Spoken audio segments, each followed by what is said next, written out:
Sir, మీరు స్కూల్లో చదువుకునేటప్పుడు మీకు నచ్చిన టీచర్ ఎవరు? మీకు ఏ సబ్జెక్ట్ అంటే చాలా బాగా ఇష్టం తెలియజేస్తారా? ఎందుకంటే నేను ఈరోజు ఈ స్థాయికి వచ్చానంటే కేవలం ఒక్కరు కాదు, చాలా మంది నన్ను చెక్కినవారు.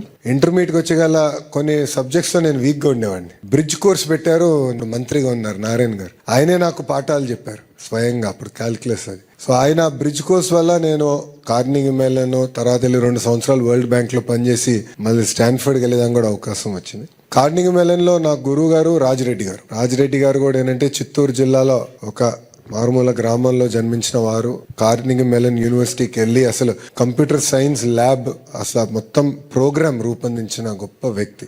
మా తరంలో బహుశా నేను ఫస్ట్ పర్సన్ యూఎస్కి వెళ్ళింది చదువుకునేదానికి. సో నాకు పెద్ద గైడెన్స్ లేదు, అంటే కోర్స్ ఎలా తీసుకోవాలి, క్రెడిట్ సిస్టమ్ ఎలా ఉంటుంది అంత అవగాహన లేదు. అప్పుడు కార్నింగ్ మెల్లన్లో ఎక్కువ మంది భారతీయులు కూడా లేరు, ఇప్పుడంటే దండిగా ఉన్నారు. సో అప్పుడు నాకు రాజిరెడ్డి గారు గైడ్ చేశారు. మొదటి 2 సెమిస్టర్లు ఆయన గైడెన్స్ నేను చదువుకున్నా కనుకనే నేను సక్సెస్ఫుల్గా కాదు, మంచి మార్కులతో పూర్తి చేసుకుని మళ్ళీ స్టాన్ఫర్డ్ వెళ్ళడానికి అవకాశం వచ్చింది.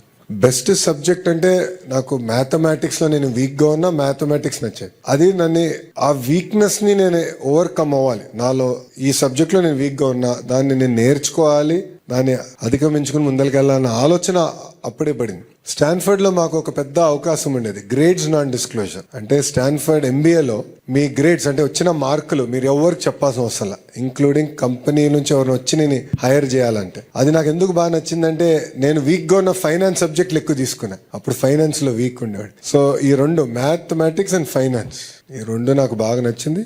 దేవుడి దయ వల్ల పర్ఫెక్ట్ అని నేను అనలేను, but definitely far better. Thank you అమ్మా.